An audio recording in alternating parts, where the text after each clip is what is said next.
It's Podular. Everybody, welcome back to episode 26. It is Friday, April 25th. Sorry for our tardiness here. A little bit late for work, but thank you for your patience. But getting right into things, guys. We are here. A lot has happened since we talked to you last. We've had the official release of the Human Dream 1 EP. And the real reason we're here is to recap these absolutely fucking smoking shows from the Skydeck in Nashville. So, here, got a lot of help here, and I needed it on today's episode. Of course, my one and only co-host, Mr. Scotty Fuller. But, again, our first recurring guest here on Podular, who's in attendance as well on in Nashville, Mr. Jim Shepard. So, welcome, fellas. How we doing tonight? Scotty, starting with you. Doing good, brother. Doing good. Jealous of the weekend that you guys had, but feeling well rested and ready to pod. My bad on the tardiness, guys. My beautiful wife had a birthday. Happy birthday, Kate. And we, obviously that took priority. But we're back. We got a lot to talk about, like Nate said. Mr. Jim, how you feeling, buddy? Welcome back. I'm feeling great, boys. I'm very happy to be back on, and we got a lot to break down from this last weekend's happenings, and I can't wait to be with y'all. A lot to unpack from Nashville, that's for sure. So we're going to get into that as quickly as possible. But we'd be remiss to not talk about the studio release first of the Human Dream 1 EP, live as of Friday, April 18th on all streaming platforms. I would assume everyone who's listening to this has listened as well. But let's get into that first, guys. Thoughts on the drop of the first EP? I mean, I'll start. It's thrilled. We got 6 songs. And we got a little bit of everything. We got a couple of drops, obviously, that we had heard before. We got a renamed song, and we got kind of the big banger, the coup de grace that everybody was excited about, the home park interlude into Peachtree at the end, which nobody had heard, but everyone saw on the set list. People were excited about that, knowing the band's roots in Atlanta, and I don't think that disappointed. No, not at all. More of that, please. Yeah, for sure. So yeah, I mean, we'll just read through it, and we'll kind of see what everybody's observations were. I think we can kind of jump through Glass. We've talked about that ad nauseum. We got a Studio Strange Games song that we had heard before. And I'll stop talking. I want to hear what everybody else has to say first, and then I'll say my piece. Jim, you start. Are we talking about Strange Games? Or are we talking about the whole EP here? What are we talking about? We're talking strange games first. Strange Games are just what a monster of a song that has been since its conception. We've seen some evolutions over the years of that song. Parts added, subtracted, maybe one-off moments in the song. It just is a kind of a jam vehicle for them to play some strange games with. And they did that in the EP. The production of it is masterful. Definitely just a huge, full encompassing Sector 9 song there. And, and not to fast forward too quick, but they did quite justice with that over the weekend as well. Yeah, they sure did. I think people would expect it, right? When they saw it on the track listing, at least I expected it. I expected the Outcast samples to be removed. And I have kind of a point about that and actually prefer it that way, personally. Okay. I think it allows it to breathe as more of an STS9 song, but I think since its debut at Bonnaroo a handful of years ago, a masterful way to bring in a song that I would say up against the rest of the new songs sticks out a little bit more like a sore thumb amongst the rest of their catalog. I'm not saying anything negative about it, but it's initially kind of a new sound for them, right? And them using the Outcast samples was a great way to kind of give it training wheels a little bit, right? Was a great way to kind of like show people how to get down to the song, right? And a great way to ease people into it that are maybe the old heads that are into that Southeast hip hop vibe and everything like that. I Very mean, well I'm said. Very well I said. I'm still gonna throw my hands in the fucking air for sure. Like I just don't care. But you see a little bit of those Get Loud samples like chopped up to almost to the point where you wouldn't even recognize it. But this we're gonna scream, we're gonna shout is taken out as well, and then you get the infusion of a couple of new lines from Phipps and Hunter. But what really stands out to me is that added frog bass line from Alana before they get into the that like fucking dirty bass line, just like super trippy. Before they get into that was my favorite addition with Strange Games for sure. I'm So I don't know if I don't know if I'm mad that I let you talk first about those samples, or if I'm happy that I let you go first about those samples. Yeah, I mean, you kind of took the words right out of my mouth, but I'm sad to see them go. That I I don't think I did expect to see this one on the album, and so I guess that's kind of why it stung a little bit when I was like, oh no, they're gone. Like, and then and so that I went through that, and then we're in album mode now, and so you would expect if they didn't or couldn't, I don't know, I haven't asked, get that Outcast sample cleared, you would expect them to probably pull it from the live version of it, because that's what we're doing now. We're we're yeah, in we're in the Human Dream mode. and who knows if that's the reason why, or if it's Exactly. I'm or if not it's I'm not talking out of my ass. I don't know. right. Um, Or if the reason behind pulling it is to like be like, okay, let's let this breathe as our own song a and little bit. and that's It- and that's yeah. the part that so my argument before you said your piece was going to be that Strange Games was basically the 2020 scheme, that version of scheme. Like, so for us, when we were cutting our teeth, and not so much for you, Jim, you got a little bit earlier, but I'm sure you had a version of this song too, where, like, the heads didn't really love it. The new people, though, kind of latched onto it and were like, ooh, this is something that's familiar. Listen, you listen to any scheme from the 2011 to 2015 era, there's a crowd pop on the Right, right, soundboard. right, Like right. people are So, excited to hear that song. Yeah. so that's So so let's that, call them let's but Jim call probably them hated it. Generation of Gap songs. Yeah, Yeah. there we go. So for me, I love Strange Games, because I am from, I guess, that generation before this, but I love the outcast of it all, and I recognize that grabbed somebody that could give a fuck about STS9 Yeah. otherwise, Right. and made them go, whoa, whoa, whoa, whoa, whoa, whoa, what is this? What's going on here? And Right. now we're in the rabbit hole. Yeah. And so from that perspective, I'm really sad to see it go. Yeah. But I I love your training wheels analogy, and I can get on board with that, because Perfect. it's not complete. It's not like the song is missing something without it. I just really like that part of Strange Games. Yeah, and it was pulled from this live version from Nashville, and Yes. I don't think it's out of bounds to think that it might come back to like maybe we get that cover in full at one point or something like that, right? Or Maybe, maybe it's just an Atlanta thing, like yeah, maybe they right, save the like, yeah, sure. And that'd be cool. That would make that even more special, and almost make me glad they pulled the vocals just to when they really needed it. right, for sure. Well, moving on to the third track, Your Infinity, which I think the song started and we're like, oh, we saw this on the track list. We're like, okay, like how many songs have we not heard here? And then it starts and it's Seed, right? It's a Yep. very polished version of Seed. And we've seen Seed kind of evolve into a lot of things. They've done the Seed Blaster, right, with the Peace Blaster.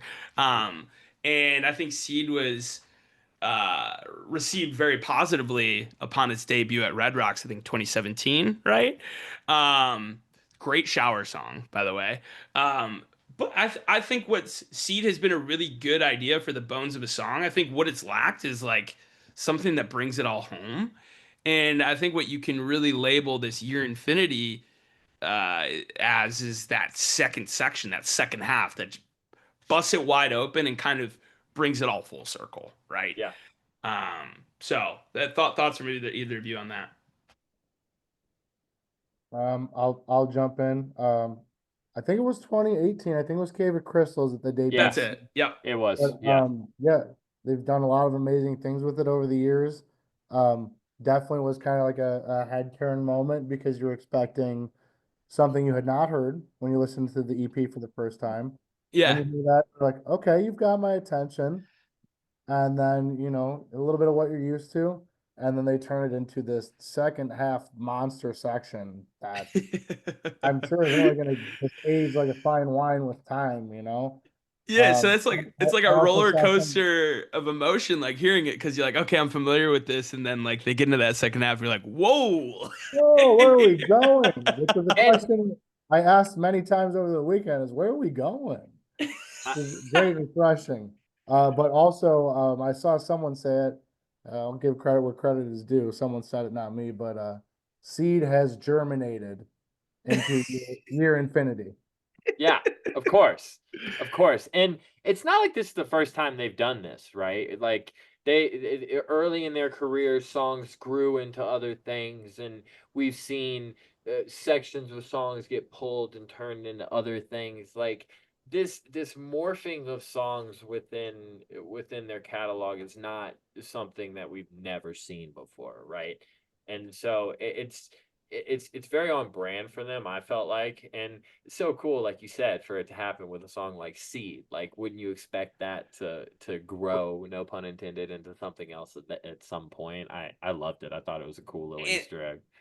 and the thing I thought to first is like that Seed modular, which was featured on a clip in the first episode of this show from Chicago, was one of the hottest things to happen in Yeah. 2024. So it's almost like, are we surprised that they're in love with this idea of this song? Absolutely not. But No, I mean it's yeah. a crowd grabber, kind of like we were talking about like a la Scheme or Strange Games, but it's something that the older fans seem to be really about too. I've never heard anyone say a bad word about this song in either form. Right. And I mean this album version, the Seed version, I mean like the pop and the refinement of the sound on Alana's slap bass to start, like hats off to Brad, hats off to the team who mastered it as well. Like it sounds incredible. Mhm. And We shout out get to it. Brad for the quick turnaround too. Just Yes, As always. as NASCAR always. speed. Yeah. The Nashville 420, yeah. Um, so we get Life's a Symphony in Unity. It's all right. We talked a lot about that. And then I think we're gonna get into this Home Park Interlude Peachtree business. Obviously we started the show with it, but we're gonna break down these two set lists, and I think we're gonna give it its full flowers and how we feel about it. Getting into it, but Scotty, you had the words for what this EP felt like before we even heard it, based off the titles of those two tracks. And what were you saying? It was very So it was very Atlanta coded. yes. This whole thing smelled like lemon pepper wings, and like it just there was something, I don't know, man. It just and it landed. Like all of these songs are, they feel very much of an era and a vibe of Atlanta, and that kind of origin of where STS9 started from, while also incorporating some of that really cool new sound and obviously the growth that they've had over that time. But what a way to kind of stick the whatever this is, first, second, third section of this rollout. Yeah. And it just felt very true to where they come from and where they started from. um yeah. Yeah. Two words I had summed up for them after the show, and we went to say what's up after night one. I just was like, so like they were like, "What'd you think the EP? Would you think that?" And I was just like, nailed it. Yeah. absolutely nailed it. Like, and, Hello, and so don't be surprised if we see J.R. Crickets on the track list for Human Dream EP too. But guys, let's get into the meat and potatoes of our conversation today, and talk about these shows, and talk about um talk just let's get into night one right off the bat, right? So guys, let's get into it. And night one track list, we start with this refined march, right? um I this is a song that's it's going places, right? So Jim, your initial thoughts on the opener with March? Definitely, like I kind of just said a moment ago, they get you started with kind of that mysterious little modular build up intro, builds up the steam in the crowd. Where are we going? Who's going to call the song first? Kind of vibe that we all know and love and latch on to. I mean, once it gets going, what a better song than March to march into the run, right? I love that. Yes. And just like the overall vibe going into the show. I mean, it's just like so much excitement, and this is never happened in their entire career. I might have talked about it last week. I can't remember or not, but it's worth stating again that we were coming up on a run, a 2 night run, where we knew that the main focus was going to be heavily featuring new music, and people were really fucking excited about it. Not in their nearly 30-year history has that ever happened before, Hmm. right? I was gonna add when we were speaking about Peachtree, and Scotty mentioned it, the buzz going into that weekend and the excitement, and about 120 people came up to me and said, "Man, I just can't wait for him to drop Peachtree."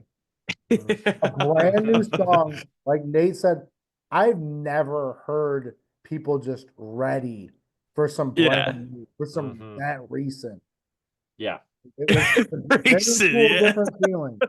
One of the I mean the song had been out for 48 hours, and when they opened with it on Saturday night, you were like, Saturday night opener, perfect. We knew it. Like the reaction to it is already like it's a 10-year-old I, song. I Yeah. turned to someone who was waiting for it. I mean, the number of people I was with was waiting for it.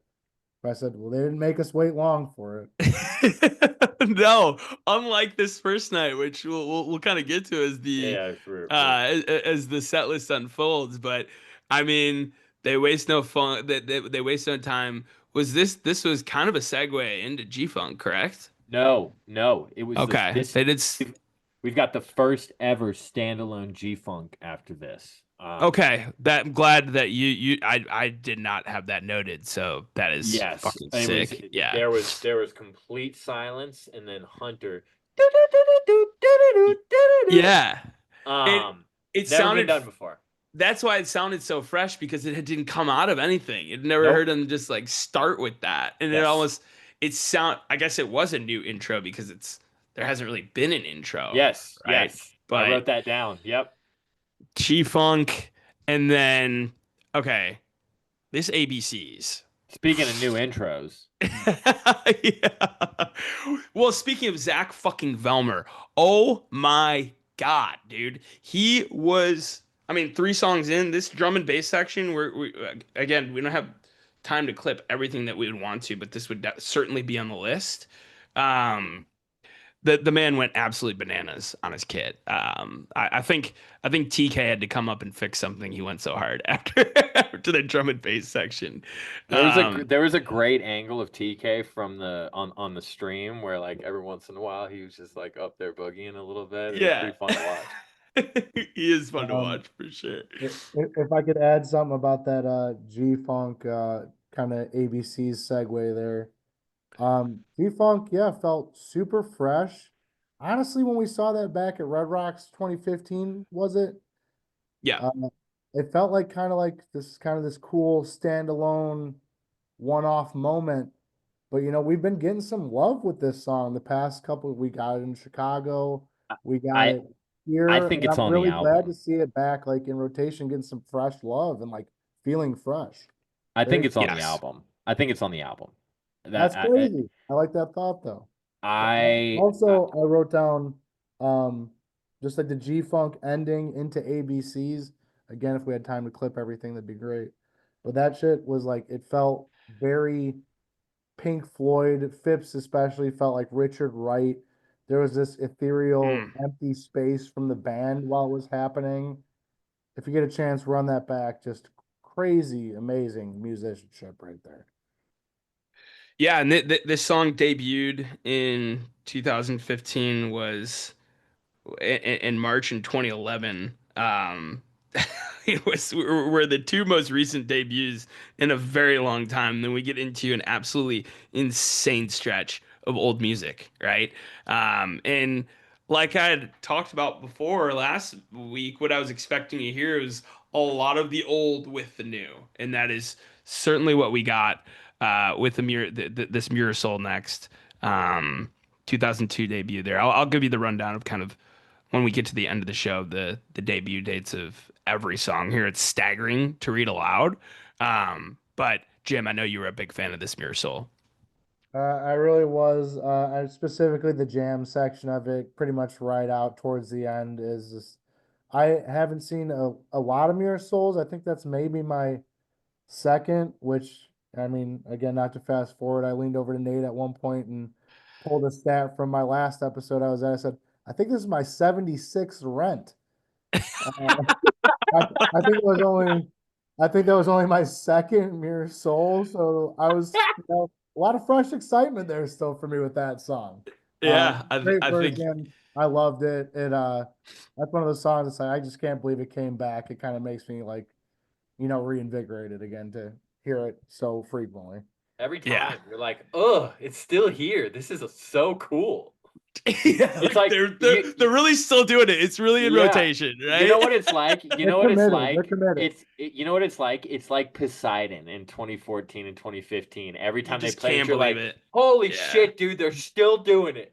This was not a fluke. Right. They're playing this song. Yeah, it's like if someone was like, "Yeah, my grandma just came out of a 15-year coma." I would be like, "Well, tell her Mirror Soul's in rotation." Like, She's never gonna believe this. yes. Oh, grandma's like, "Right on, hell yeah." And then we get into an artifact stretch here, right? A native end reemergence, which, um, native end is such a treat to get on the front end of a reemergence. I think we've been spoiled with the amount of reemergence that we've got. I think it's everyone on this it's a friend of the program, I would say, for sure. But I mean, we could start it with the native end, those heady samples. Like let's talk real. I'm like, yeah, let's talk real. Yeah. Um, them doing samples about a society that's never been more insane. Couldn't be more true at this point. Um, Crisp, fucking delivered. Native M reemergence. You love to fucking see it. So, thoughts on that, guys, before we get to our first clip. I mean, always reliable. You're never gonna bitch about seeing these two songs being played on a set list. And just at this point in the show, you're like, oh, this is a new EP release. This It's like, this do they need to be reminded that we're here to yeah, celebrate? it's like, hey guys, y'all do have some new shit to play if you want. I mean, keep going if you want. I don't know, but yeah, no, you're never mad to see this, and yeah, executed. I took some real time notes as I was streaming, and on the Real Emergence, I just have Phipps in all caps. So I guess that's what I have to say about that song. Yes. Um, yeah, it was like Jim being there, it was almost like they would start every newest song and it'd be like all these fucking OG bangers and it would just be like you're kind of waiting for the other shoe to drop. Like, but Yeah. not in a way where you're Well, dreading it. You're just like, holy fuck, are they really fucking doing this? Yeah. Like, You know what it reminded me of? You guys remember And Jim, I know I wasn't talking to you about this in a moment, but I know I talked to you about it, Nate. You remember 2019? It was the 20-year anniversary of interplanetary escape vehicles, and Oh God, don't remind me. they hadn't touched it all weekend. And we get to that third set of the last show, and I ran down to Nate. Nate and I were like 20 rows apart. I said, "It's fucking happening, dude. Yeah, it did not They're gonna happen. play it in its entirety." And they didn't touch it, son. They opened that set with a Strange Games, and So STS9. so was- STS9. So I thought, I was reminded, I was like, oh, bro, they got us all out here waiting for a peace treaty, and they're like, nothing before 2015. Come and get it. Exactly. All right, well, let's get into our first clip from night one here of, I think there's a GOAT debate with this particular version here.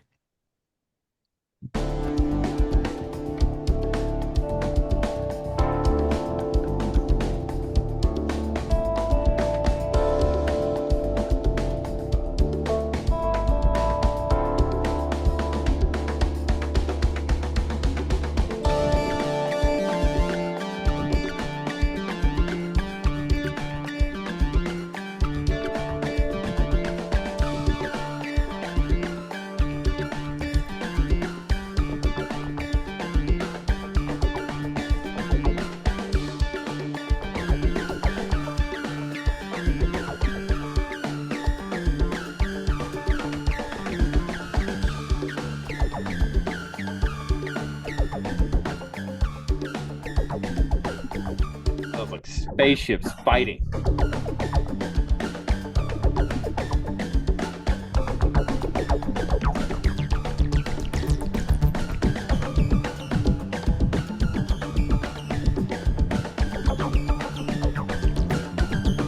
Is she doing that?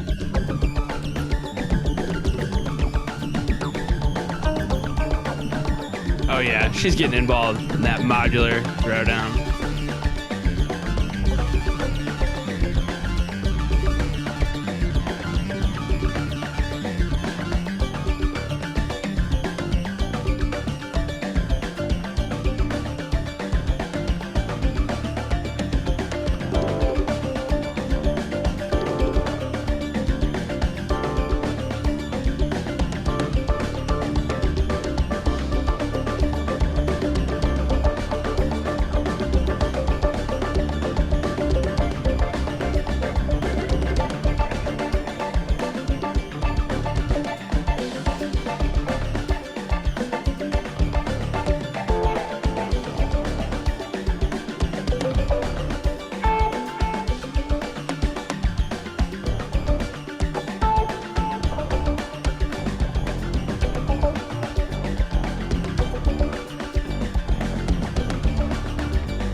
So in a set of absolute standout everything, this to me is the standout. It should be the standout of any standard show that you go to with Certainly. STS9.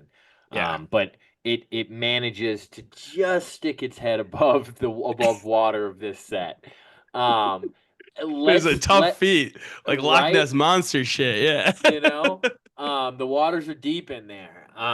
So let's pause for a second because we have managed to get really deep into this episode without talking about the lights. Mhm. And this, I would say, is the first time that. So they start off. First of all, what do we want to call these things? Okay. Okay. So me and Chip had a conversation about this, and me and Hunter did as well. And so in our conversation with Tiberius, right, we understood like we've had a lot of eras where we've likened their light rigs to food, right? We had the Doritos era. We had he. I'd never thought of the Chromalight rig like the big halo as a clam, right? Right. Like, um, I've got a couple. My first thought is oyster crackers, baby, oyster crackers. And we thought that was funny. Now that I think more, they're more they look like saltines more with those little holes in them or Cheez-Its, but like with Oh, some of the stuff they were doing Cheez-Its. with like the LED little shit, like they more went in the shape of an oyster cracker, and like me and Jim were talking about at the end, like this was a joke, but it actually went to like a pretty intelligent thread of conversation here, where it's like, okay, yeah, you think of Doritos and like what Doritos are commonly served with, typically like Mountain Dew or something like that, like clams, a little bit of a step up, like oyster crackers. It's being served with something so elegant, right? Yeah, like a nice clam chowder or Yeah.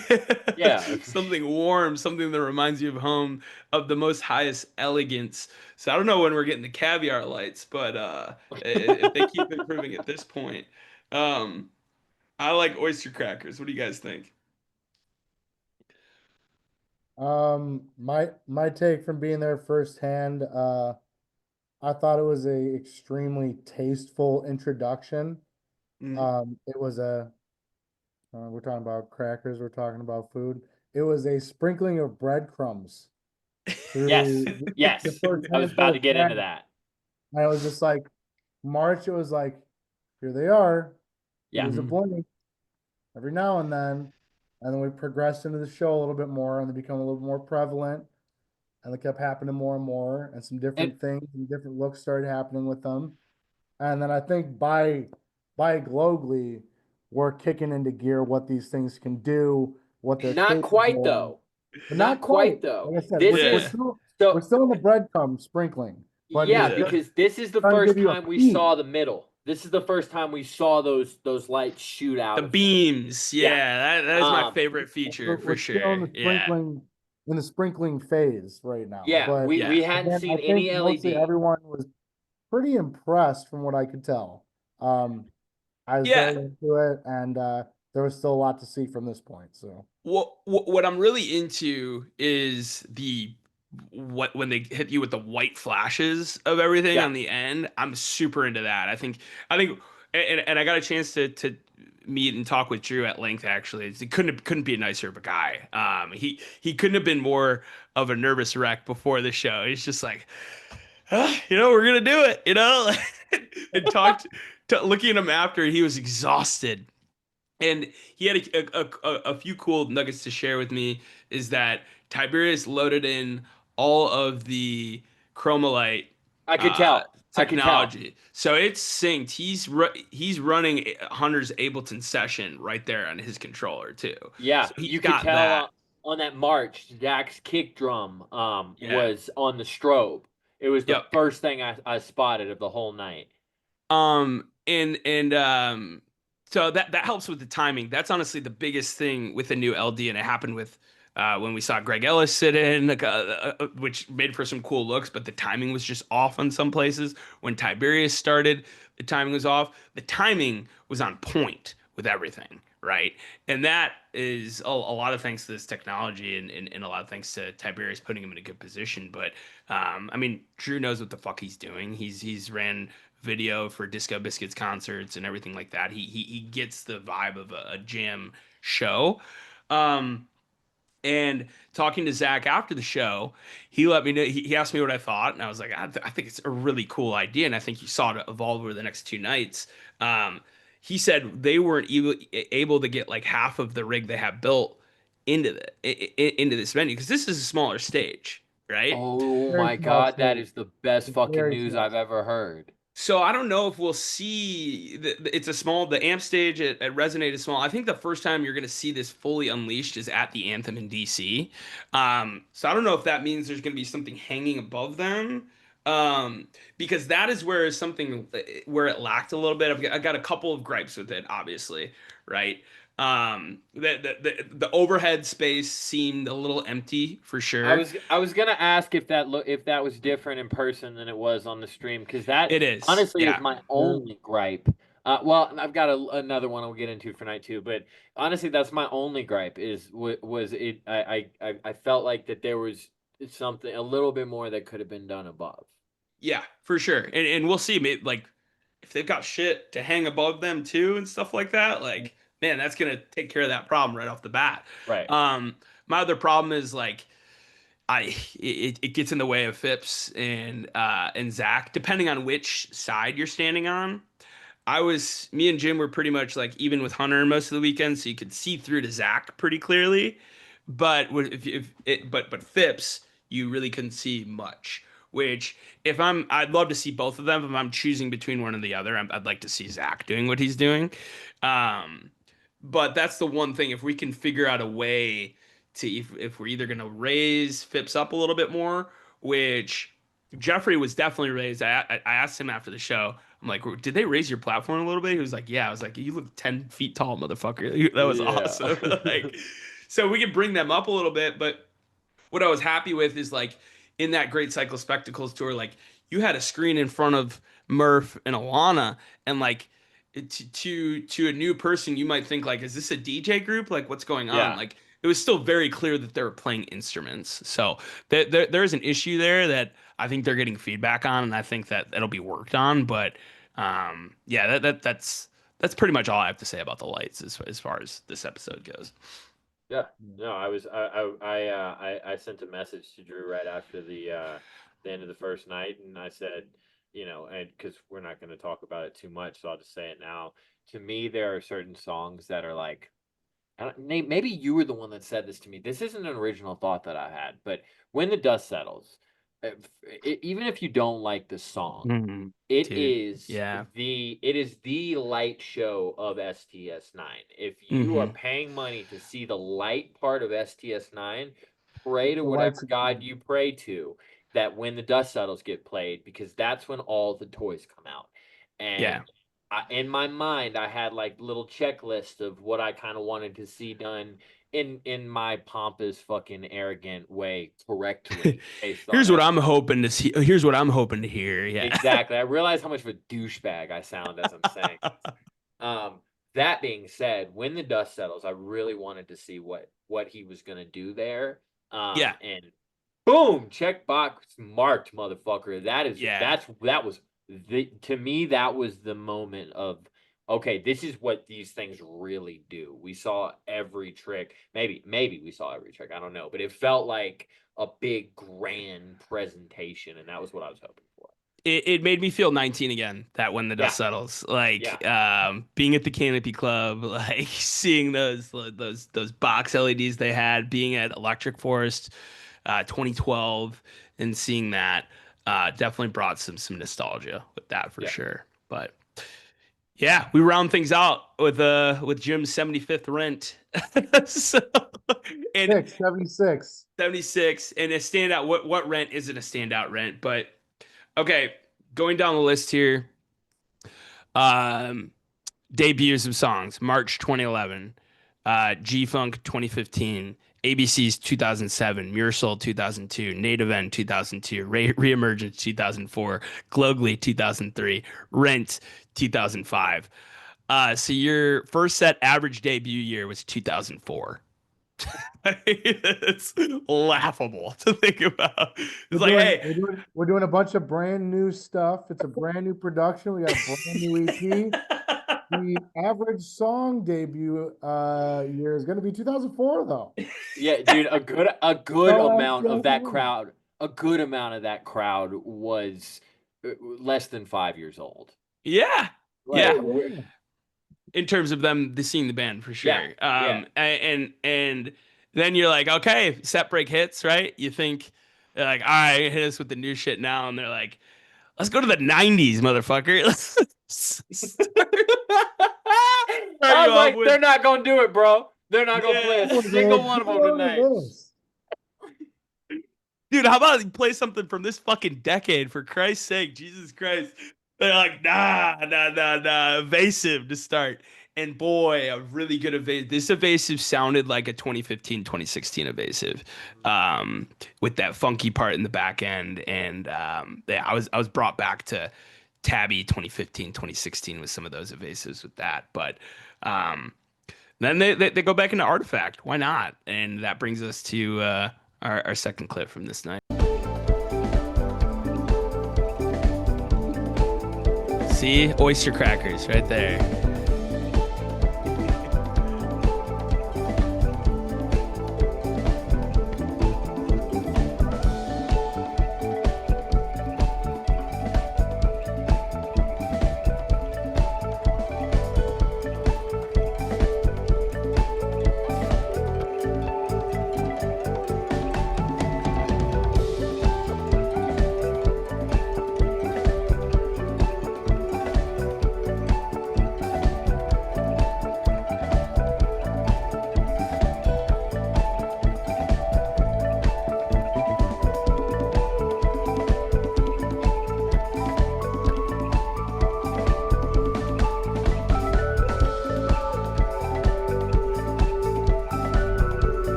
Earl's loving it.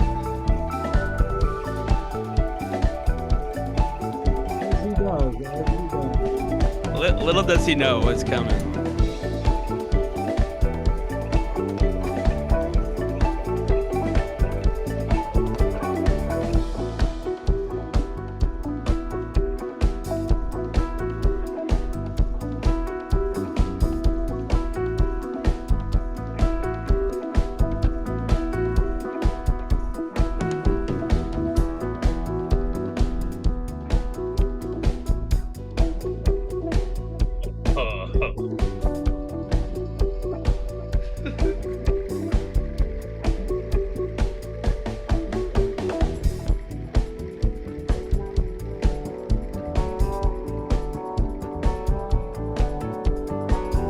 Put the kids to bed.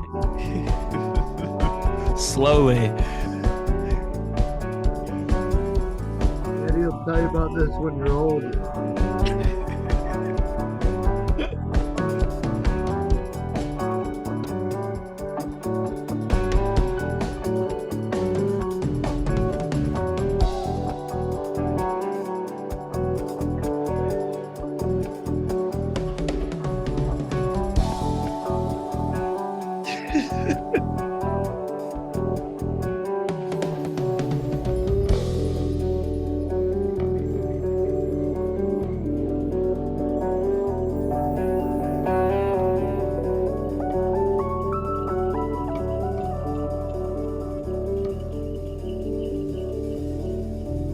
Licking his chops.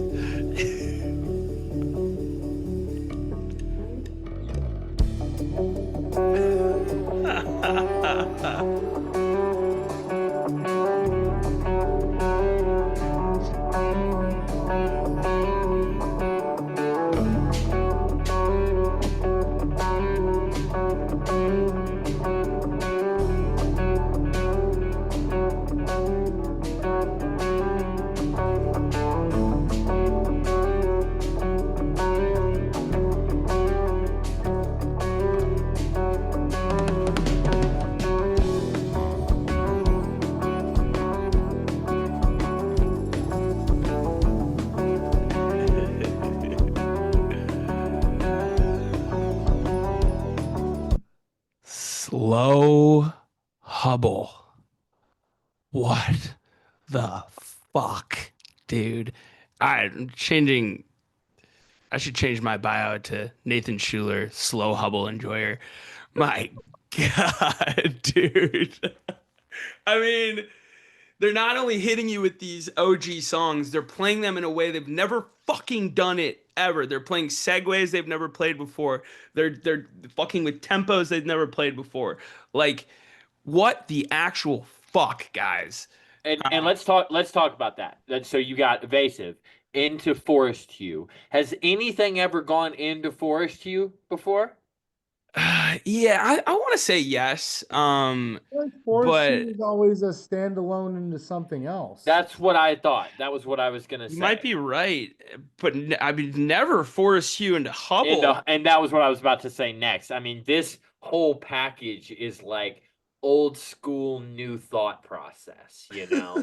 Like, let's Absolutely. fucking go, dude. It's so fucking sick. Like, It's the meme to Full Potential when they bring the riff back but slower. Everyone in that crowd was just like, "What are you doing?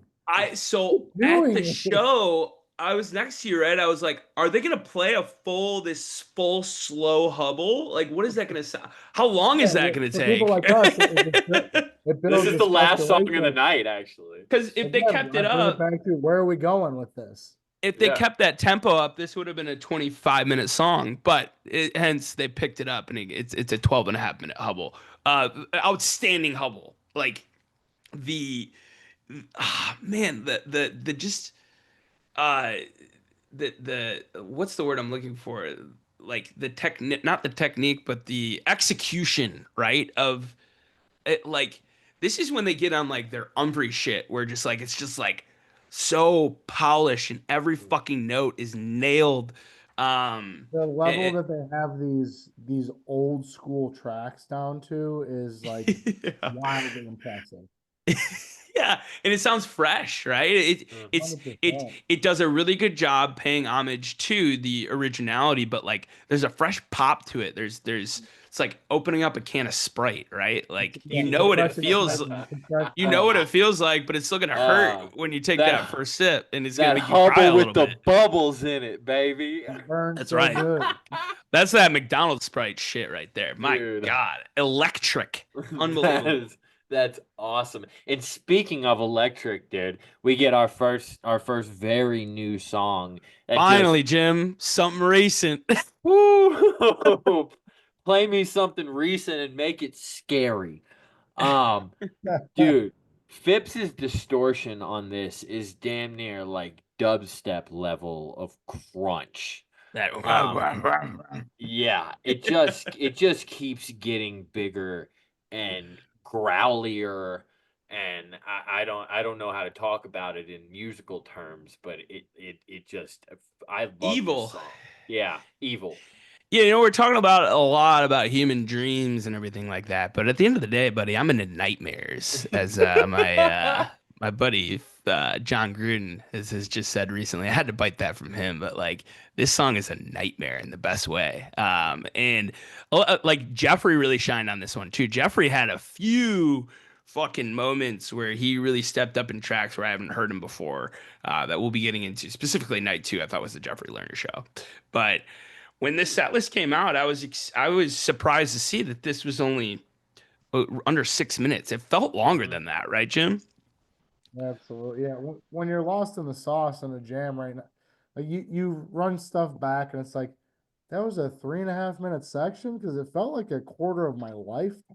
I think I think that's you in the moment enjoying something so beautiful and so Sure, improvised that you're just like sure. relishing in the moment. I think that's really all it comes down to. Time is standing still at that point Yeah. for sure. Time is art.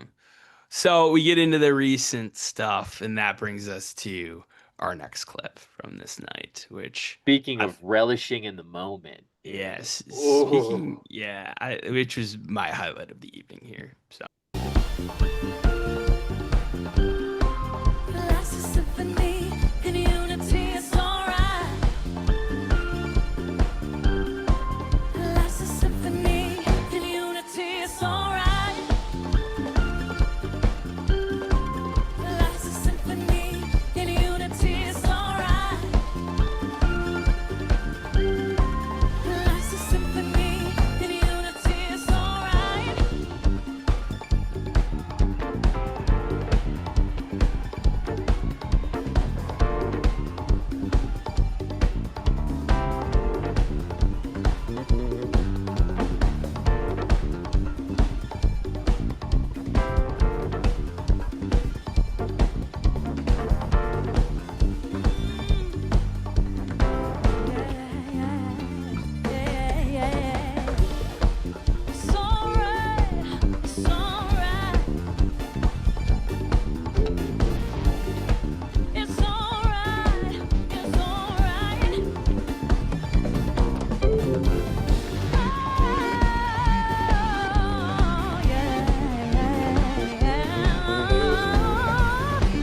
go, Phipps. Absolutely.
Yeah, you.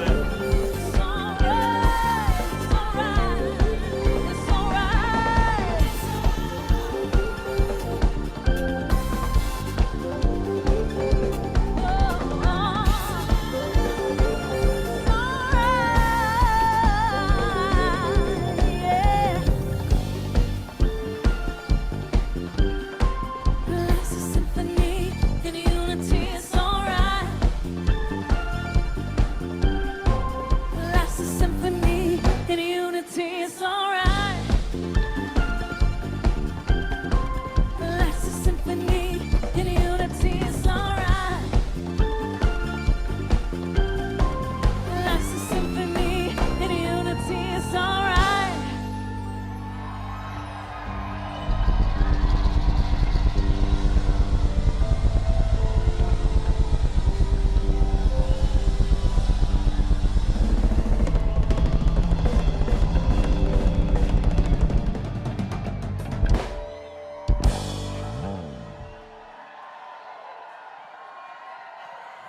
Nashville, please give it up for Miss Maureen Murphy!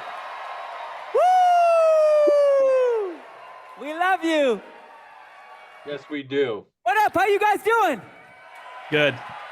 All right. Wonderful. It's hot. It's hot in here, guys. You're hot. Jim.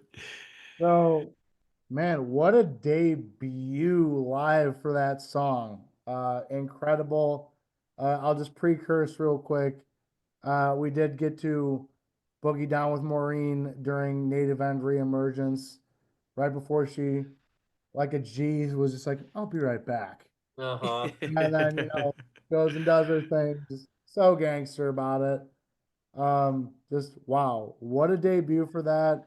What a jam they tacked onto that. Oh I my wrote down God. in my Yeah. notes, like this is like what I imagine Studio 54 at prime time to be. Like in the peak of that, they're lowering down the spoon. This is prime time disco funk music. Like, Mhm. couldn't have been more impressed by that. Uh, I mean, how about Maureen just like getting down in GA for the majority of the weekend? I looked in the eyes. She's doing the re-emergence bass line. And I was like, "You're such a fan. This is so Yeah, fucking cool." she was digging it. So So cool. that jam on the back end of it, and like, dude, hearing this, 3 minute studio version just had me thinking like, I was like, this is gonna be a fucking monster live, Mhm. and Yep. an absolute no doubter. Like, I It's like mean, Click Lang Echo. It it's reminds me of I Click Lang Echo.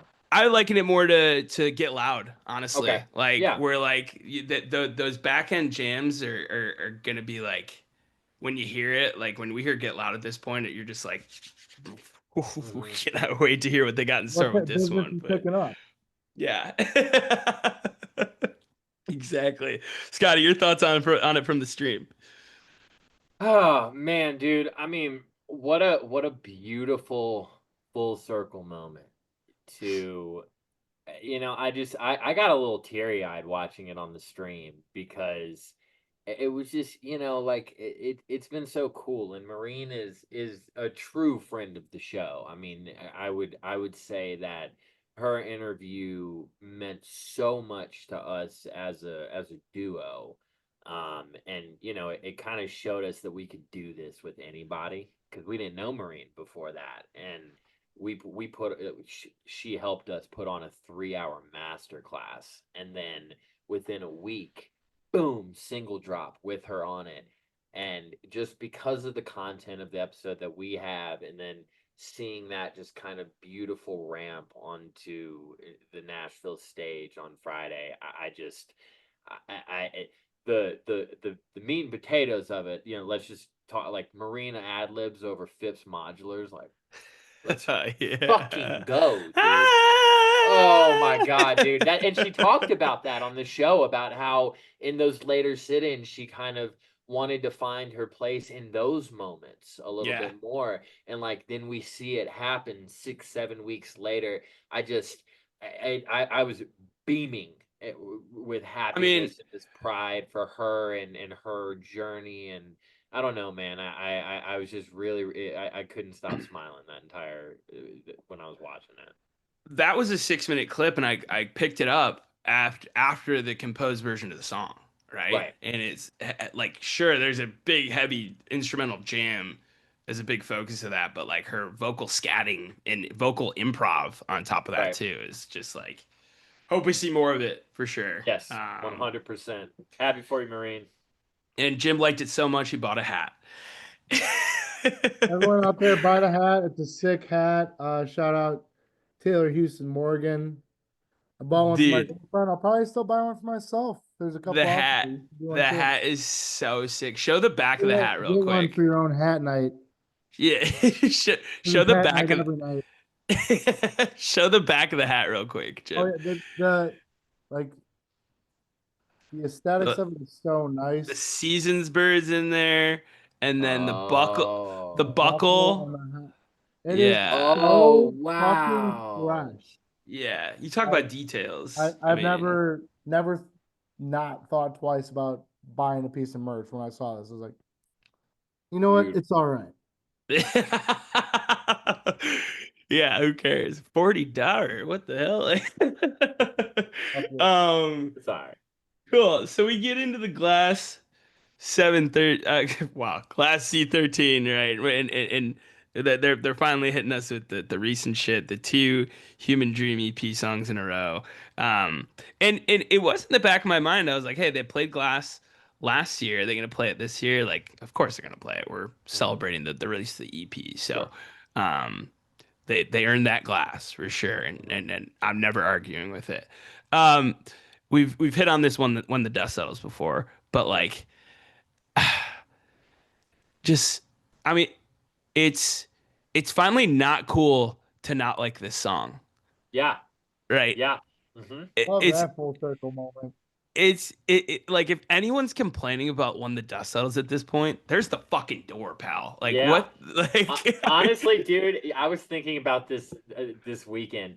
There are no songs left standing from when we started listening to the band that are cool to hate on. Scheme, bring them the fuck on, dude. Yeah. When the dust settles, come on with it. I'm all about it. One a day, man. I'll take 4 a day, dude. Like all of those. Every single song is cool now, dude. It's I'm so trying to fun. never see the fucking doctor again. Give me 4 of them.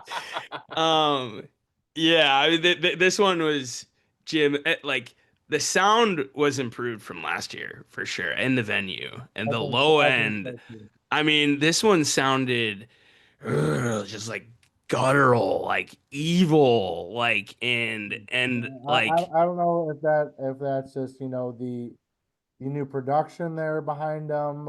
yeah, it If gives it a they're just different honing in vibe. some new songs, Yeah, but Maya, man. I made a note that you know between the two nights, and we'll get to night two. We're getting there. But perfect flow. No songs felt abrupt or like out Nope. of place. And I don't mean to sound like a critic, but like sometimes there's a song will pop up where you're just like, okay, cool. Mhm. Or they'll pull the ripcord. Yeah, You and know, nothing like felt out of place, but we like really dove back into that mysterious, dark, kind of gritty STS9 that people kind of clamor for, and yeah. they delivered. And the lights were gave it that new edge. I like Hunter Perfect Hunter compliment. added a little bit more backing guitar to that like dun, dun, dun, dun, dun, dun, dun, dun, dun. So there's a little bit like different structurally to it as well. But end of set 2, that brings us to the encore and our final clip from night 1.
A little bit of that when the dust settles spice in there.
You hear it, Nate?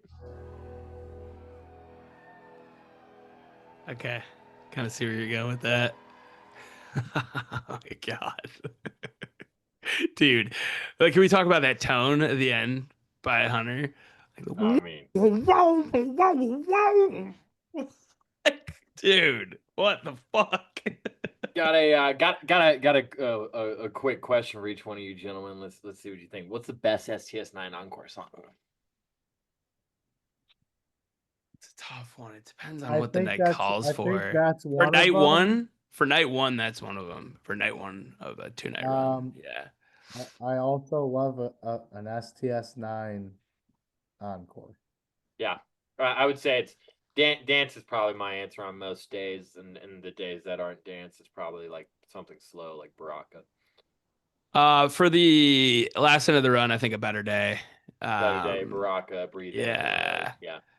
Yeah, It's Amana. It's one of my favorite encores ever. It's not sure. common, Firewall, but I think Firewall. Firewall, yeah, the pretty ones. But when it comes to dance parties, this or an instantly, I really like an instantly encore too. Um, just ending hard on those samples. Just Mm-hmm. um, I have a video. I have a video of this dance encore just on my phone, and you can hear Nate audibly going nuts right about when I turned the video on. It says, fuck it. I'm gonna need that for Yeah. science. Um, I got there's it. I night got it. there's night one. I mean, I don't know if anyone could have thought to draw it up better. Just the old with the new. And talking with Hunter Brown afterwards this is the first thing he said where it's like, yeah, like before I could say anything, he's like, what'd you think? I was like, dude, fucking crushy. He's like, right? Like a lot of the old with the new, right? Like I'm like, fucking exactly, right? Like so like Masterfully and tastefully done. they are Mm-hmm. so fucking tapped in right now, man, and they are having so much fucking fun, and they were so thrilled with how that went, and were glowing after the show. 10 out of 10, dude. That's fucking Yeah, crazy. Yeah. yeah. Really, no notes. The whole I would tell you to shut the fuck up. I'm glad you don't have Yeah, any notes.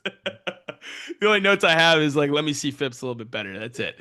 yeah. Um, Yeah, but no, amazing. Just what a rollout. I feel like I said so many times, but I mean, just this whole year that they're putting together of like, look at what we're doing now. It's just, it's so good.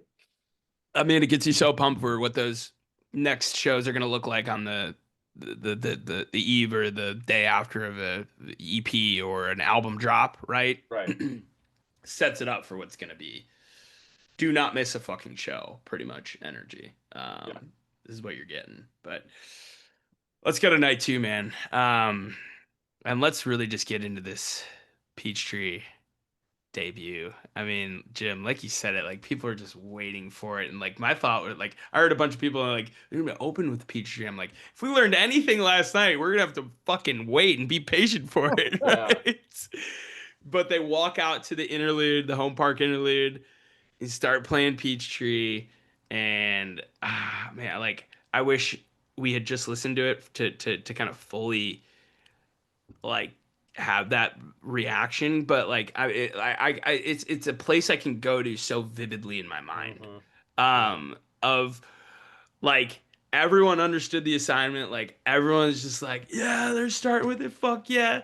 The band is all smiles and doing everything. We're like, okay, Phipps hits you with that West Coast like fucking like synth line to it, and you're just like, oh my god, this is better than I even thought it would be, dude. Like, I mean, hearing the song, it's quintessential Sector 9. It is an Yeah. instant Immediately. fucking classic. Immediately. Yeah, but when you hear it on the album, then you hear it live, and you're like, fucking yup, yup. Yeah. This Like fits.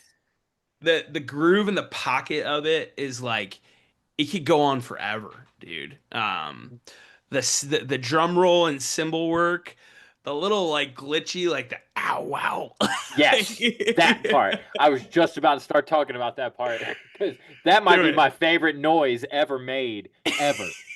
Exactly, right? Like, dude, hold on, and like and I've watched it. I've watched it so many times on the stream where like everything stops for a second, dude, and Alana Alana's gets like, this grin on her face, and then yeah. it's like, Yeah, Yeah. that like harmonic break and yeah, just like open air moment before it comes back yeah, is just a quintessential Sector 9. I liken it to like I liken it to like I don't know like a moon socket like break before it goes into a different part, but like Yeah, or like it's just several parts in very, some sing, right? yeah, Like very reminiscent of just classic sound, but this is something brand new and fresh with that old school element in it. So this song sounds amazing. like my bad. I didn't mean to cut you off. No, you're good. This song sounds like Something's uncle. It sounds like it raised Something as a young boy. this is the year of the Unk for sure. I mean, dude, fucking, and like, you're not even think it's happening live there, Jim, and like looking around, everyone's grinning ear to ear. The lights are green and peach colored, right? Everything is so perfect, and you're not even thinking about at that point. Like me going in, I was like, this is when I could hear them doing 12 plus minutes with some modular standalone soaring HP peaks. I've totally forgotten that at the point. I'm just totally in the moment. And then like that Ramon creeps in and the collective fucking holy shit moment out of that crowd, which the crowd round of applause all fucking weekend, dude. I mean that's Tennessee STS9. That's Nashville STS9. Like the energy is always on point, but like I have never seen from front to back everyone getting down like they're in the first fucking row.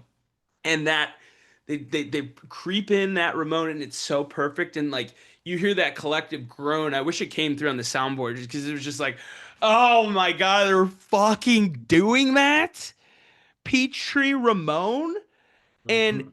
it's gonna go down as one of the greatest live moments in STS9 history. Is the Yeah. debut of Peachtree and Without a Ramon. doubt, without a Yeah. doubt. And if I could liken it to WrestleMania for a moment, since it was WrestleMania Good. weekend, Yeah. Yeah. Do I can't that. go Do without that. mentioning this. It's like you're getting the new age talent, right?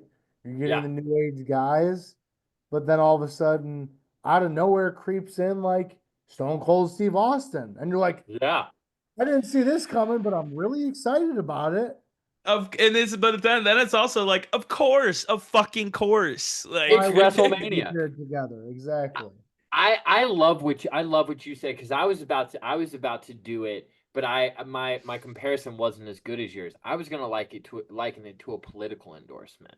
So like when you know we know we've got this young promising candidate in Peachtree, but you're looking for that big endorsement from that Rub. experienced. They You need know the what I'm? rub. Yeah, exactly.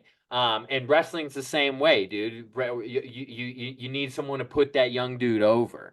And you know, Ramon and Peachtree didn't Peachtree, even it's like need that though. right, but Like but they did it Right. It anyway. had that star power right off the bat. Right, yeah. right. And for the few that may have doubted, I mean, taking arguably, maybe not even arguably, the fan favorite of all favorite STS9 songs, and boom, listen to this shit. Agreed. It just it just is added to a long list of wonderful little moves that incorporate the old school fan and the new school fan at the same time. In terms of STS9 moments, as long as we're likening this to things, and you both were there, the first actual set of Wave Spell Live 1, Yeah. where they opened with Firewall, right? Mhm. And everyone's like, oh, fuck. Okay, they're doing that. And it had been talked about, like, what if they, oh, with all the fires going on, right? With Yeah, Firewall Firewall Water Water Song. Song.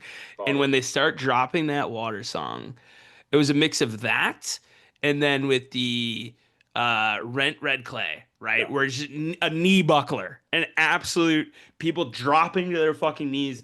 My phone is buzzing in my pocket from people watching the stream, like like it's just like zzz, zzz, zzz, zzz, going Uh-huh. off. Like I'm not fucking looking. I know it's happening. I'm seeing. Shout out to our man Caesar. I'm seeing collectively 7 to 8 people around me pull out their phones and text Caesar that this Uh-huh. is happening, which was a really cool moment. It was like fucking hear ye, dude. Like read all about it. Like what Yeah. the fuck, man. Yeah. What a fucking moment.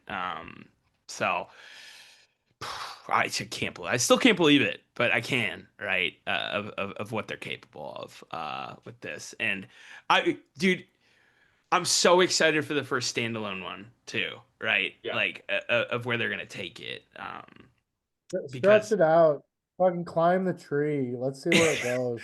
I could listen to that song for fucking 20. Like they could play a whole set of Peachtree, and I've ran it back a good dozen plus times, and full disclosure, we ran it back at least twice just during the intro here, and none of us were mad about it.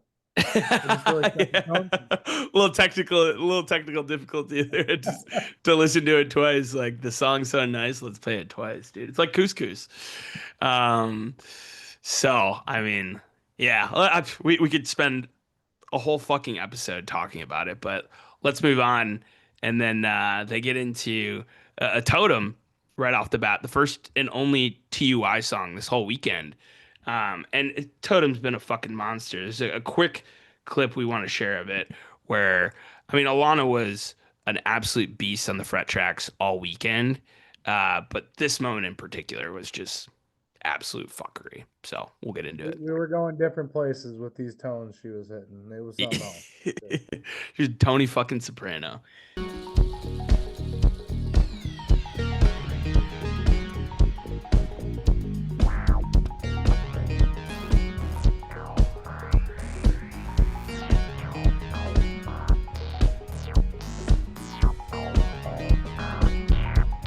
What is she doing back there? Unplug them.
I think she might be at my door because she just shared something as soon as she started doing that on the thing. I think she might have heard herself making a ruckus. Fucking hey, dude, unplug her, dude. Unplug. Knock that shit off. Jim, you kept saying that all weekend. It's like, in the midst of the All right, jam, we just unplug 'em. be like, They're "What is it? knocking Unplug off. them." That's it. Oh my god, dude. Ugh. Jesus, that shit is rough around the edges. My god, that's teeth gritting. Let's give you your flowers where they're due, Alana.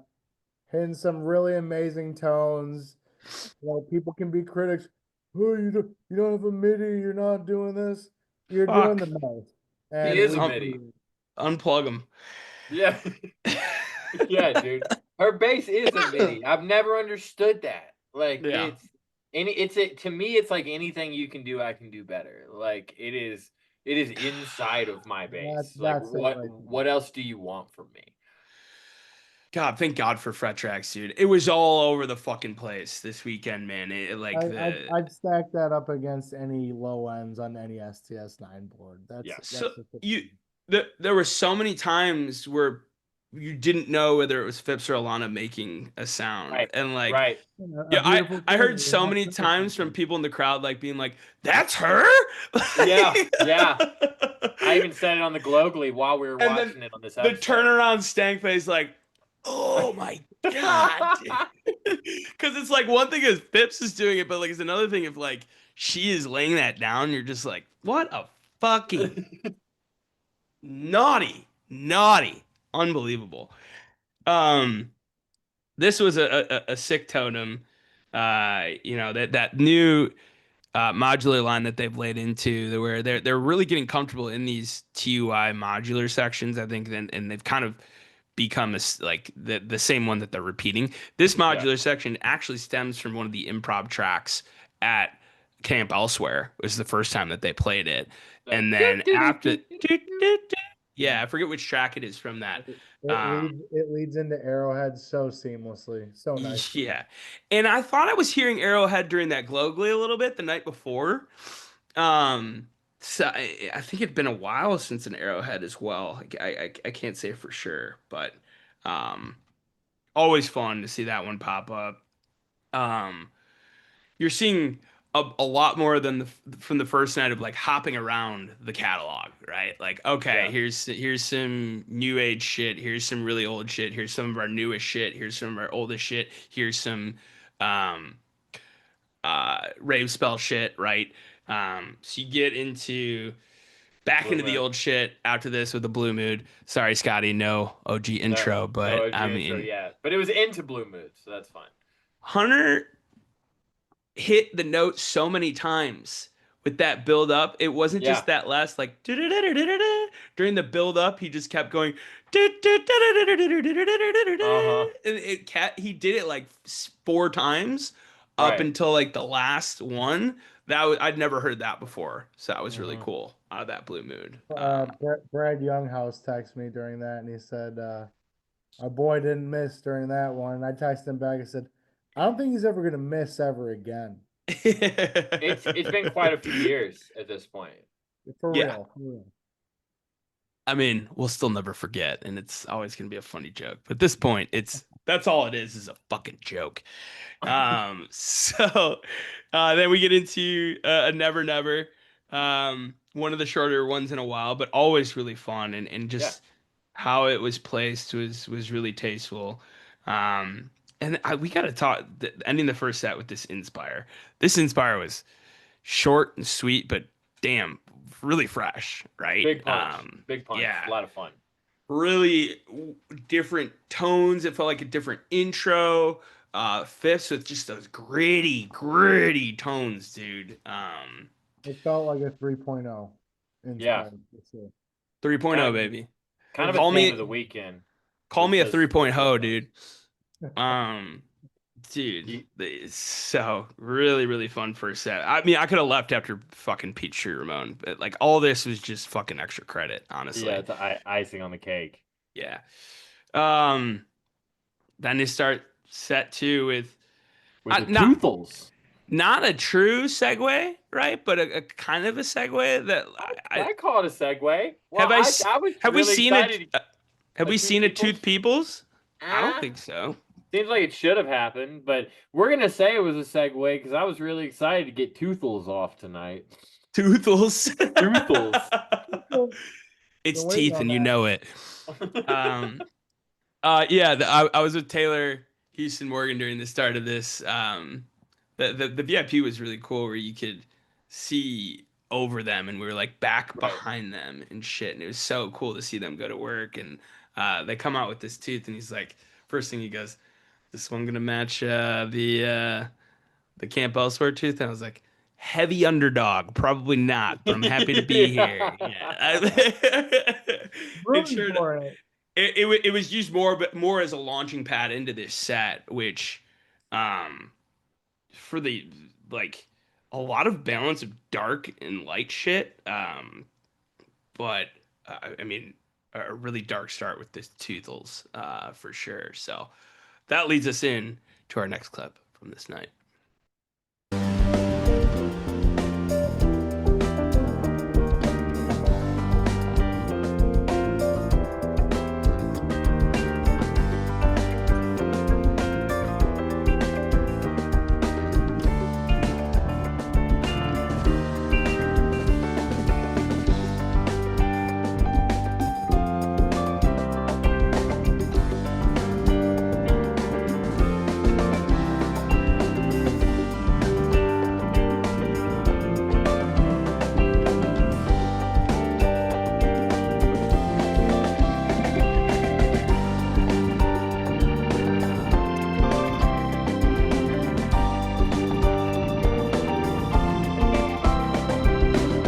yeah, with the organ, dude.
God damn it, dude.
Okay, Drew.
Missing persons alert. My God, dude. Persons. Put out the Amber Alert. Jesus. Yeah, Red, a very good choice here. I love Yeah. it. Yeah, I'm all yeah. about Red being about Peoples being a Red song. That's great. Yeah. Yeah, like, yeah, that was a great Drew moment for sure. But let's talk about the music, man. I mean, David Phipps here, it's just like, dude, that new like that sound, dude, that's fucking so good. Kind of like a laid back, stripped down Peoples almost with a lot of piano. The addition of the organ there, yeah, that was maybe my highlight of this second set for sure. Um, friend of the show, Chris Vasquez, who I spent some time with during the set, he leaned over to me and said, "The second section of Peoples is very Latin and cumbia," and I I can't like I can't that. unhear it. I just said something, something, and I'm just like, Dun "Damn, dun you dun are dun you nailed that on the head, my dun man." dun dun dun. Got Get that the little maracas Latin out. to it. Yeah, can And I salsa dance to that for can't sure. unhear that one. You definitely nailed that one, my guy. I People's can't wait to have muy him on the show. That's an awesome perspective on that song. muy Yeah. muy picante for sure. God damn, dude. So the Peoples leads right into our next clip. Flipping hard in the second set of the second.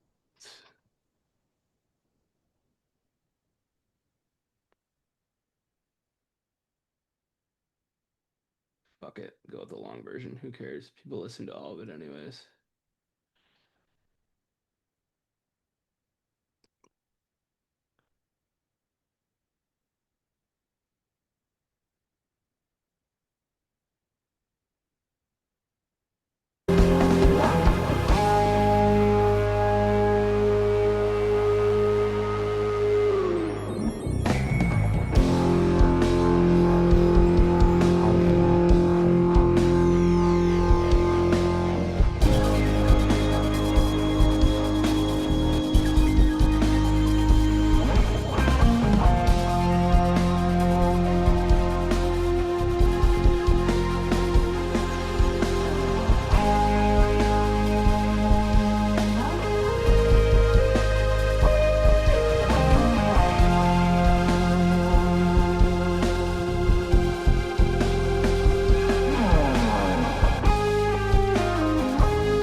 Yeah, great light work.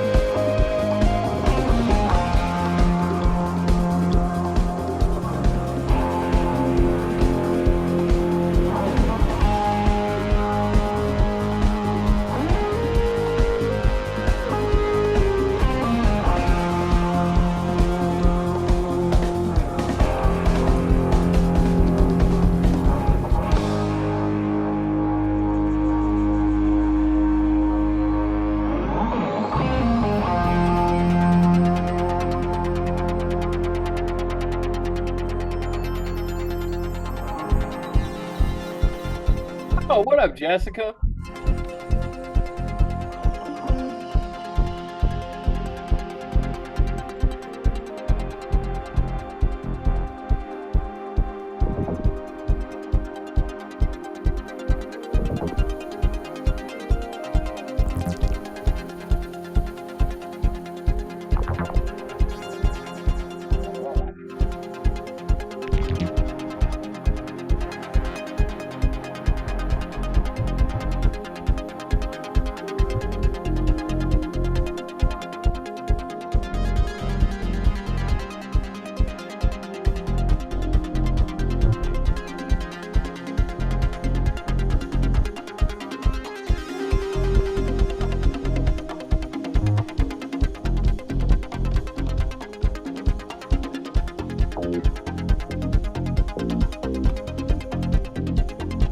There she goes again.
The last drop, as we say, you're on Pop Modular. Oh my gosh. Guys, I I mean, gotta say that was one of my favorite moments of the weekend. yeah, it's Hunter- definitely top 3 for me too. Hunter sounded angry, Yeah. right? Hey, quick question. What is that thing he is holding against his guitar? The An like laser Ebo. pick thing? So Ebo. an Ebo? Okay. Yeah, it's like an electronic bow. So like it makes the effect as if you're like rubbing up a, you know, a bow up against your guitar. Okay. Fuck yeah. And it kind of resonates the sound. Well, I'm cool. on board. Yeah. Yeah, We have it. I've never noticed it before. Is it new? I think No. he's been rocking that for a number of years, and Okay. 2.0 for sure. I don't think it was ever a 1.0 thing, but No. yeah. Yeah. I want to say around 2017, around he started fucking with that. I think it really helps him like sustain those long, kind of screamy, kind of howly notes for as long as he could possibly sustain them. Okay. Helps out with that sort of thing. Yeah. Cool. Helps I out. like it. It's a big help. Okay. Getting into the next song, I get into the conversation pre-show with some people of like, okay, what's your least favorite STS9 song? And not to say that I don't love all of them, right? But I mean, it comes the conversation comes up of my idea to shelve Circus, right? Um, and Even the hot people I was take. Even hot take. the people I was having the conversation with, of course, are right around me when it was one of those long drawn out intros where like Yeah. a few people call it and I knew right away and we looked at each other, they're like, all right, all right. And here's the thing about Circus, right? Like a lot of these songs in their repertoire are like ground rule doubles, right? Like a gapper, right? Like a Circus is a moonshot, dude. If it's fair, it's gone, right? Right. In terms of baseball. And this one was dead fucking center 450 over the fucking wall, dude. I've been looking for a different Circus. This felt like a different Circus. Um, this was spectacular. The lights were fucking great. Hunter was nailing it. Hunter had some droning notes at the end. It was one of the best Alana bass solos I had heard for a Circus. So like, fucking hats off. Circus can stay after this one. Like if we're gonna do it like that, yeah, Thank God thank God they have your permission. come around. Yeah, yeah, yeah. Right. Alana did tell me at one point, uh, that is one of the hardest keys to do a bass solo in. And he really didn't make it seem like it was that hard at all because wow, just masterfully done. Yeah, like it's like the national anthem, right? It's tough with the It's key, I daunting guess. to go Yeah. into, but once you're into it, you know the way of the world, you know. A really good Circus, and then No issues on the way the Circus was played.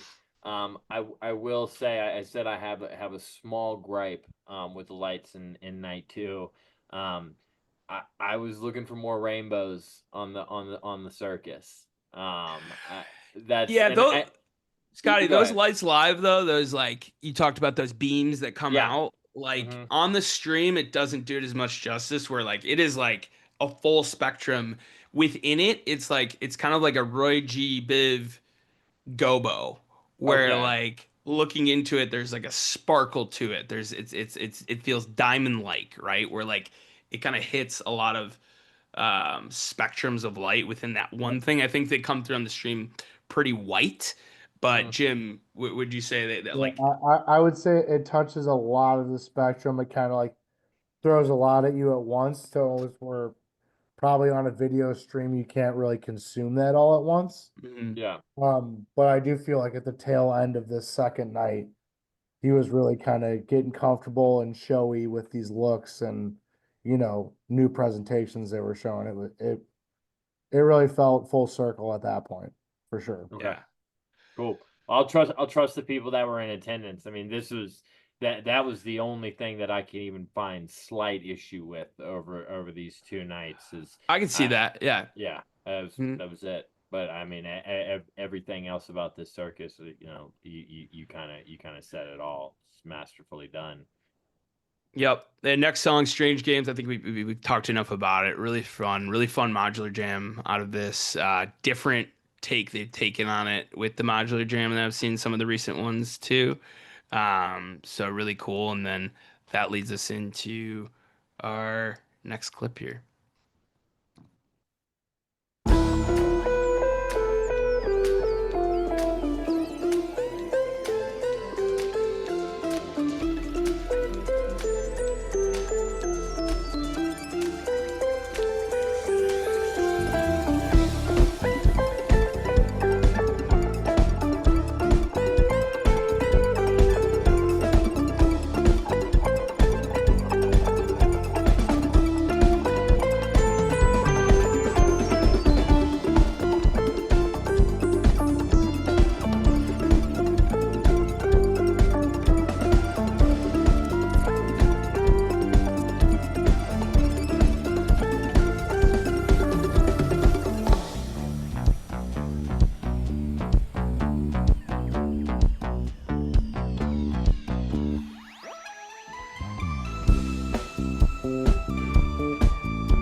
I mean, just come on, bro. Rainbow Road, baby. Yeah, this is what I'm talking about. Yeah, they can ride this part out for as long as they want in the future.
That song gives me Peace Blaster vibes. Hmm. I'm hearing a little like new Soma in that like one section where they open that up a little bit. Just that key tones a little. But Jim, like I think you just said while the clip was playing, that is I think just the beginning of where we're seeing that section go. Absolutely. And I didn't think about it till you said that, but definitely feel heavy Peace Blaster vibes from that. Yeah. I just had that thought listening to that where like I was just getting those new Soma vibes, like the grung, grung, like the heavy strums, and then that synth tone a little bit too. So another debut. At this point, they played the entire EP. I mean, all these songs live, man. They pack a different punch live. The band's having so much fun with them, and it is really cool to see them get to the whole thing over the course of the 2 nights. Yeah, I mean, Year Infinity. I mean that section is what takes this from seed to a new song in its entirety. And I like that you made that Peace Blaster comparison because like we said about the EP at the beginning, how it feels very rooted in old school STS9, and boys, we're old. Peace Blaster's old school. And Old these days. yeah, Yeah. definitely. It's definitely old school. And so it's cool to see a little bit of this, a little bit of that, a little bit of that shit over there, kind of getting all Mhm. pulled into what is shaping up to be a very well-rounded album. Fuck yeah. Well, we don't go the rest of the show without a clip. And yeah, we're past the 2 hour mark, so we'll let the clips do most of the talking at this point for our second to last one here.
Go, Jeffrey.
Look at him.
Dude, the endings to these songs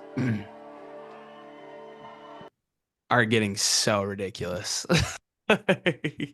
And they did a lot of new interesting shit at the end of a lot of these songs that I had never seen Yeah. them do. A Um, lot of the songs. A lot. Yeah. Like ending with a quick little note at the end. Like Alana Right. like kind of brought a few notes. I think it was the end of the Strange Games that was super unique. Um Man, like I don't want to say it because I feel like it's gonna keep going places, but like this song has reached its final form, it seems like. Yeah. You can't find too many people that still have a problem with this one.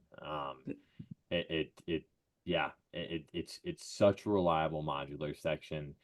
This modular section was quite different from the ones that we've heard out of this song in the past.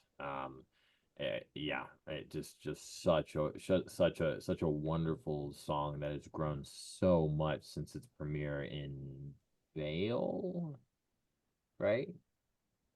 I think so. Yes. Yeah. Like the Alana's second show. Yeah. Yeah. Mhm. Um yeah, I mean it's gotten more of that shit to it, evil vibe to it. Right. Which makes that first part of it that much more tasteful, right? Mhm.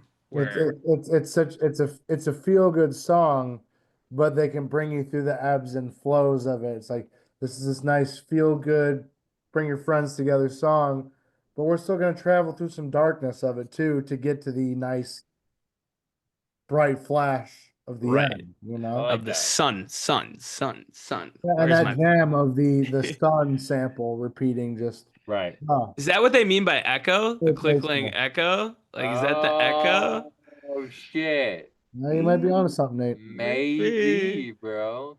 Probably not, but it's a thought. How could you think that? God, I just now thought of that. It's fucking crazy. All right, let's hit it with the encore. We could not clip this shit. Yeah, cool.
Crazy Hurricane soundtrack.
Hats off. Hats off. Hit him with the Bobby Shmurda. Throw it in the air. It's over.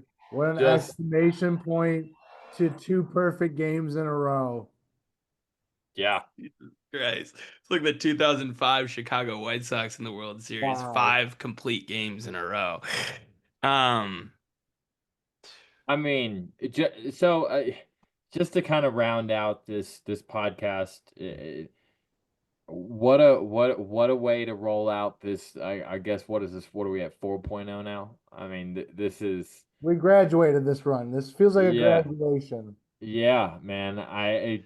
Quick opinion. Which night was better, boys? both. Fuck Yeah. off. Pick a I night. think the second night. Okay, I think we're at a point, and I've been saying this to people the last couple runs I've hit. I think we're at a point where it's just we're outdoing ourselves from the night before. okay. And they're staying true to that. And I haven't been to a run where they haven't done that yet. So I'm gonna say night 2, just with Okay. that fact alone. Okay. I can't wipe that Marine moment off of I know of again, 21. two That's perfect games. sure. Oh yeah, and I know we're not No we're not, notes. No yeah, notes the entire we're time. not No, we're not no. pitting people against people. No I got it. suggestions. The suggestion box is empty. Just a piece of gum in there.